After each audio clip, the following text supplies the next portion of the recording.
Hello दोस्तों, मैं आशा करता हूँ कि आप सभी स्वस्थ होंगे। तो आज इस वीडियो में हम बात करेंगे एक इम्पोर्टेंट टॉपिक के बारे में, क्योंकि आपको पता है कि जब भी हम कभी भी किसी भी कंपनी में वर्क करते हैं तो उस वर्क के अकॉर्डिंगली हमें कुछ एक्सपीरियंस लेटर मिलता है जब भी हम उस कंपनी को छोड़ते हैं। तो उस कंपनी एक्सपीरियंस के ब्याह पे कोई सेकंड कंपनी आपको ज्वाइन कराती है। तो यहाँ पर मैं बात करूँगा कि टीसीएस के अंदर बैकग्राउंड वेरिफिकेशन कैसे होता है। तो ये वीडियो फ्रेशर और एक्सपीरियंस दोनों के लिए काफ़ी इंपॉर्टेंट होने वाली है, क्योंकि मैंने कई बार देखा है कि फ्रेशर और एक्सपीरियंस कुछ गलत इन्फॉर्मेशन पोर्टल पे फीड कर देते हैं, जिसकी वजह से या गलत इन्फॉर्मेशन को शेयर कर देते हैं विद द एचआर, जिसकी वजह से उनको बाद में काफ़ी प्रॉब्लम होती है। और इसी प्रॉब्लम के कारण यदि आप 6 महीने या 3 महीने वर्क करने के बाद भी कंपनी आपको टर्मिनेट कर देती है। तो मैं आशा करूँगा कि आप इस वीडियो की इन्फॉर्मेशन को प्रॉपर देखोगे और प्रॉपर इसका यूज़ करोगे, क्योंकि ये वाली इन्फॉर्मेशन आपको कोई भी नहीं बताने वाला। क्योंकि ये वाली इन्फॉर्मेशन मुझे अपने दोस्तों से पता चली है, जो कि काफ़ी इंपॉर्टेंट है और जो कि कॉमनली मिस्टेक हो जाती है किसी भी एक्सपीरियंस और फ्रेशर से। सो स्टार्ट करते हैं। तो यहाँ पर पहला पॉइंट हमारा है कि हमारा जब भी इंटरव्यू शेड्यूल होता है तो उससे पहले, इंटरव्यू शेड्यूल से पहले एचआर की कॉल आती है, और एचआर की कॉल आने के बाद हमारा एक इंटरव्यू शेड्यूल होता है। और उस इंटरव्यू शेड्यूल के बीच में हमें कुछ इन्फॉर्मेशन प्रोवाइड करवानी पड़ती है टीसीएस को। और ये इन्फॉर्मेशन टीसीएस के एक पोर्टल है जिसका नाम है आई बिगन पोर्टल, जो कि आउटसाइड ऑफ और टीसीएस और non TCS both the people can access that portal. तो यहाँ पर आपको अपनी एजुकेशन डिटेल, आपका experience letter from the current organisation to the previous organisation, from the joining date to the exit date, all information you need to provide there. Along with that, you need to upload your own photo, any of the government id card like Aadhaar card, pan card, ये information आपको provide करवानी होती है। उसके बाद आपका एक tin number create होता है। उस टीन नंबर के ब्याह पे आपका इंटरव्यू शेड्यूल होता है। और आपका जो इंटरव्यू होता है तो उसमें जो इंटरव्यूअर होता है वो आपकी सारी information from the portal iBegin portal से वो चेक कर लेता है।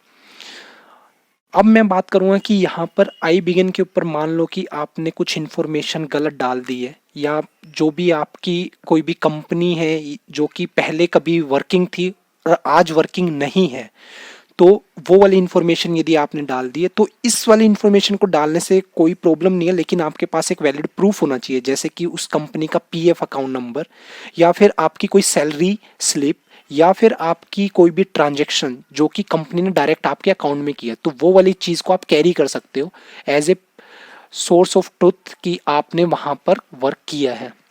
यदि आपके पास ये इन्फॉर्मेशन भी नहीं है तो उस केस में आप अपने एचआर से डिस्कस कर सकते हो कि ये प्रॉब्लम है मेरे साथ, तो इस सिचुएशन में क्या करें। और जो भी एचआर कहे तो आपको उसके अकॉर्डिंग ही करोगे तो that will be good.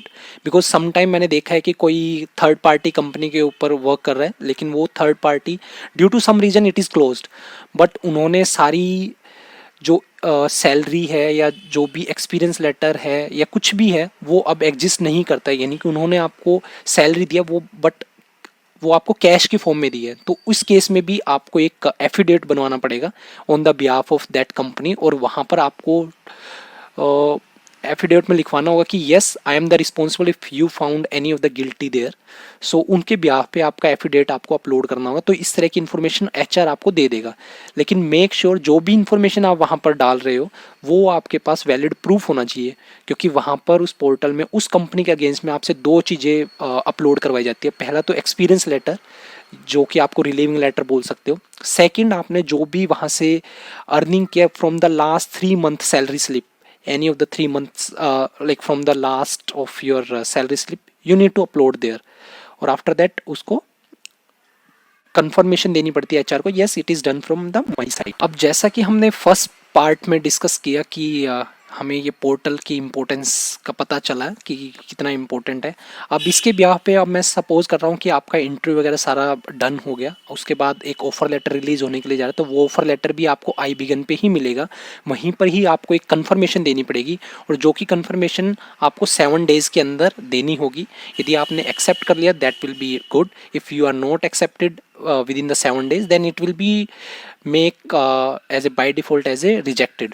So ये वाला होने के बाद अब मान लो कि मैं एग्जांपल लेता हूँ कि आपने वहाँ पर उसको एक्सेप्ट कर लिया, एक्सेप्ट करने के बाद you are going to join the organisation after your current company notice period, like may be 1 month 2 month और 3 month based on your notice period. अब यहाँ पर क्या होता है कि जैसे ही आप कंपनी में ज्वाइन करते हो या कंपनी से ज्वाइन करने से पहले ही आपके पास एक तो कॉल आनी स्टार्ट हो जाएगी। फर्स्ट तो आपका थर्ड पार्टी कॉल आएगी जहाँ पर कि आपका एड्रेस वेरिफिकेशन होगा। आज के टाइम में वर्चुअल ही सब कुछ हो रहा है, तो वर्चुअल में आपको एक कॉल आएगी थर्ड पार्टी वेंडर से जो कि कंपनी ने हायर किया होता है। यदि आप गूगल पे भी सर्च करोगे तो from the top 10 third party background verification company, so you will get 10 detail and there one of the company are going to be call you.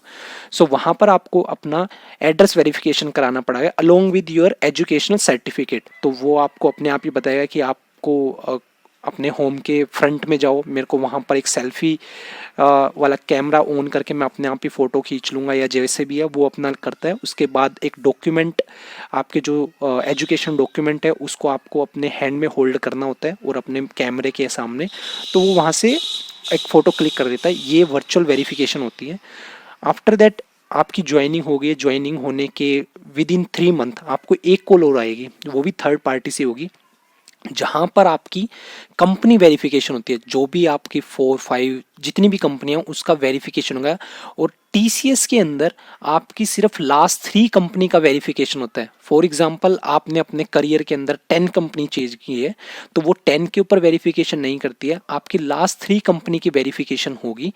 और यदि कुछ डाउट हो तब वो कहीं फर्दर डाउन में जाती है, नहीं तो कोई ज़्यादा प्रॉब्लम वाली बात नहीं है कि 3 ही कंपनी का आपका बैकग्राउंड वेरिफिकेशन होगा। इस बैकग्राउंड वेरिफिकेशन में अब होता क्या है कि आज के टाइम पे यदि आप देखोगे तो वर्चुअली सब कुछ वेरीफाई कर रहे हैं। तो वर्चुअली वेरीफाई होने से क्या होता है, सभी पीपल वर्क फ्रॉम होम कर रहे हैं। वर्क फ्रॉम होम करने की वजह से कभी भी यदि आपने जो भी पॉइंट ऑफ कॉन्टैक्ट कंपनी का दिया है तो उस लोकेशन पे मे भी कंपनी ने अपना कोई भी एम्प्लॉय नहीं होगा क्योंकि वर्क फ्रॉम होम है इस टाइम पे। तो उस केस में अब क्या करते हैं, वो आपसे एक वर्चुअल आईडी पे ज्वाइन कराते हैं, जहाँ पर ज्वाइन कराने के बाद आपको ईपीएफ अकाउंट जो होते हैं उसमें लॉगिन होता है, आपके यूएन के थ्रू आपके अकाउंट में लॉगिन होता है। वहाँ पर आपकी यानी कि आपकी सभी कंपनी की हिस्ट्री आप कोई भी देख सकता, आप भी देख सकते हो। तो वहाँ पर आप जाते हो और वहाँ से वो वेरीफाई करता है उस वर्चुअल कॉल के ऊपर, गूगल मीट के ऊपर या फिर टीम मीटिंग के ऊपर, कोई भी एक रिसोर्स वो लेके चलते हैं और वहाँ से वेरिफिकेशन करते हैं। अब वहाँ पर वेरिफिकेशन करके आपकी वहाँ पर जितनी भी कंपनियों में आपने काम किया वो वहाँ पर शो आउट होती है और वो वहाँ से 3 कंपनियाँ, लास्ट 3 कंपनियों की वेरिफिकेशन करता है कि इसकी डेट ऑफ ज्वाइनिंग कितनी और डेट ऑफ एग्जिट डेट कितनी थी। जो भी आपने डॉक्यूमेंट पोर्टल पे अपलोड किया है, आई बिगिन पे अपलोड किया, वो डॉक्यूमेंट के साथ वो वाली डेट मैच हो रही है नहीं हो रही है, तो बस वो चेकिंग होती है। यदि आपका वो वाला करेक्ट है तो then your background verification is done and you are on to the safer side.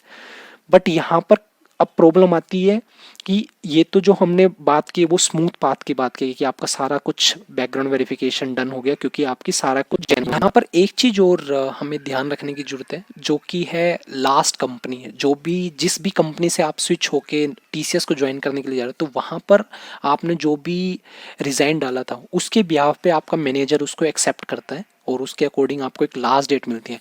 लेकिन आपको अपने लास्ट वर्किंग डे के ऊपर अपने एचआर से एक mail as a confirmation mail लेनी होती है कि yes he is going to resign or going to release from this company on this particular date with the HR signature in the body of that mail. So आपको उसका screenshot लेना होता है और उस स्क्रीनशॉट को आपको टीसीएस के on the day of your joining, यदि आप ये नहीं करते तो आपको काफ़ी प्रॉब्लम हो सकती है क्योंकि उनके पास एचआर की तरफ से जो मेल होगी बस वो उसी को ही कंसीडर करते हैं। क्योंकि ये मैंने प्रॉब्लम देखी है कि काफ़ी पीपल्स के साथ की प्रॉब्लम हुई। तो मैं कहूँगा कि आप अपनी सेफ्टी साइड के लिए इस चीज़ का ध्यान रखें यदि आप टीसीएस को ज्वाइन कर रहे हो। तो ये आई थिंक ये इम्पोर्टेंट पॉइंट होगा यहाँ का। अब मैं तीसरे पॉइंट के बारे में बात करता हूँ कि जब आपका बैकग्राउंड वेरिफिकेशन होता है, यदि आप कई बार गलत इन्फॉर्मेशन अपलोड कर देते हो आई बिगिन के ऊपर, तो उस केस में पहले तो ये कि आपको गलत इन्फॉर्मेशन देनी ही नहीं चाहिए क्योंकि इनका बैकग्राउंड वेरिफिकेशन वेरी टाइट होता है। तो यदि मान लो गलती से कुछ हो भी गया, आपसे गलती से अपलोड हो गया, कुछ डेट मिसमैच हो गई या आपकी डेजिग्नेशन जो थी वो गलत हो गई है, तो उस केस में आप अपने रिक्रूटिंग मैनेजर या रिक्रूटिंग एचआर पर्सन जिसने भी आपका इंटरव्यू लाइनअप कराया था वो आपका उस पोर्टल पे शो आउट होगा, और उसकी मेल आईडी, तो उस मेल आईडी के ऊपर या फिर उस फ़ोन नंबर के थ्रू आप कांटेक्ट कर सकते हो अपने एचआर से, और उनको ये केस अपना डिफाइन कर सकते हो कि yes I facing this type of problem, तो अभी मैं इस सिचुएशन में क्या करूं, क्योंकि उस केस में आई बिगन आपके लिए डिसेबल हो जाता है। डिसेबल इन द सेंस कि you are not going to perform any of the operation, you can see the information but everything is read only for you. But HR के पास ये प्रिविलेजेस होते हैं कि वो आपके बिहाफ पे आपके कुछ इंफॉर्मेशन को करेक्ट कर सकते हैं। तो आप अपने एचआर की हेल्प से अपनी कुछ एक्सपीरियंस लेटर या कुछ गलत डॉक्यूमेंट आपका अपलोड हुआ है तो उस चीज़ को डिलीट करवा के फ्रेश अपलोड करवा सकते हो only through the HR help. So ये सारी इन्फॉर्मेशन होती है। और आपको मैं बता दूं कि जो भी इन्फॉर्मेशन आपने आई बिगन इन्फॉर्मेशन पोर्टल के ऊपर अपलोड किया सिर्फ उसी का ही बैकग्राउंड वेरिफिकेशन होगा, आपका कोई भी अलग तरह से कोई वेरिफिकेशन नहीं होगा। इसलिए आप जो भी इन्फॉर्मेशन अपनी अपलोड कर रहे हो आई बिगन के ऊपर, please be careful on to that one, because यही आपकी बैकग्राउंड वेरिफिकेशन वाले आपकी इन्फॉर्मेशन का यूज़ करेंगे to check the background verification. मैं आशा करता हूँ कि आप सभी को ये इन्फॉर्मेशन अच्छी लगेगी, और यदि मेरा कोई पॉइंट रह गया होगा तो आप मुझसे क्वेश्चन पूछ सकते हैं, तो मैं आपको रिप्लाई करूँगा, और I am happy to reply on your question. So thank you so much, thank you for support for this channel, thank you so much, bye.